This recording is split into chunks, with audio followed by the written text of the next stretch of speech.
अब एउटा कुरामा ध्यान दिनुपर्छ, नेता बन्ने तर जनता कहाँ नजाने अनि पद ओगट्ने, जिम्मेवारी पूरा नगर्ने अनि दुःख कष्ट नबेहोर्ने अनि त्यसपछि कुरा मात्रै ठुल्ठुला गर्ने त्यस्ता खालका प्रवृत्तिलाई हामीले छुट दिन सकिँदैन।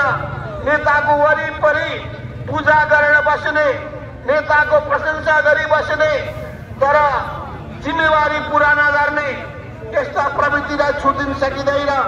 त्यसो हुनाले यो जनताको बीचमा पनि हामीले भन्न चाहिरहेका छौँ, हामी कार्यकर्ता पनि राम्रो बनाउन चाहन्छौँ, नेता पनि राम्रो बनाउन चाहन्छौँ र यो देशलाई पनि राम्रो बनाउन चाहन्छौँ। त्यसो हुनाले यिनै विचार र भावनाका साथ हामी तपाईँहरूको माझमा आएका छौँ। म नेपाली प्रेसका साथीहरूलाई पनि भन्न चाहन्छु, तपाईँहरूले हाम्रो इमानदारिता, हाम्रो निष्ठा, हाम्रो समर्पण, हाम्रो आत्मविश्वासलाई तपाईँले सकारात्मक रूपमा लिनुहोस् र जनताको माझमा त्यसलाई त्यस रूपमा नै प्रस्तुत गर्ने काम पनि गर्नुहोस्। यो अभियान हामीले जुन गरिरहेका छौँ, हाम्रो विचारलाई जनताको बीचमा सम्प्रेषण गर्ने अभियान, यो अभियान अझै पनि जारी रहनेछ। हामी यो एकताको जुन भावना हामीले प्रदर्शन गरेका छौँ त्यो व्यवहारमा पनि देखाउन पनि चाहन्छौँ।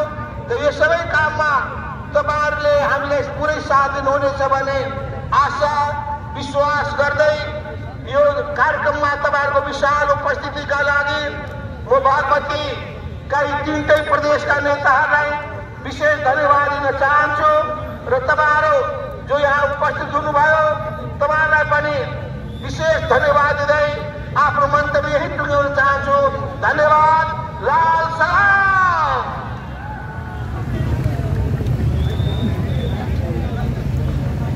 आदरणीय सहसंयोजक कमरेडलाई एकचोटि जोरदार हार्दिक अनुरोध गर्दछु।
समाज